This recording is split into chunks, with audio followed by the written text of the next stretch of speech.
Interest rates have come down, but we're not really realizing the effect in the market. And why is that? That was a question asked for me.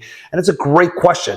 What is happening in the market? Why are their interest rates keep dropping? Like we've had, we're under 3% now on the overnight rate, and they keep continuing to cut from the Bank of Canada. But we're not seeing activity pick up. We're seeing average price stay the same.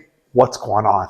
Well, we've said before, if you look at any economic trends, it usually takes 18 to 24 months for any interest rate changes to really take its full effect. So we started cutting interest rates last year. Well, it hasn't even been a full year since we started cutting interest rates. So the effect is still going to take some time for it to be realized in the market.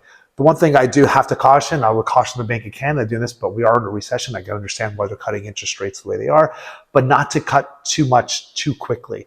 You still need time for it to have all of the realization before that interest rate hits the market. So we need to wait a little bit. As much as I want them to keep cutting interest rates for my own personal reasons, I don't think it's good for the market if they can continue to cut too much too quickly, because then we're going to be left in the same situation we were back in 2022, where we kept interest rates really low for way too long and the market just skyrocketed. And then it took a whole 4% increase to bring the market back down to reality.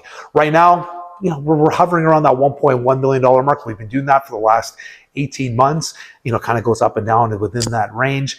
It's not always the best for sellers because they want to have their 6% increase every year, but it is a stable market. So there are some positives in this market. Anyway, what do you think? Do you think the Bank of Canada should continue to cut interest rates and not for personal reasons? Or are we doing ourselves some harm by doing that and cutting interest rates?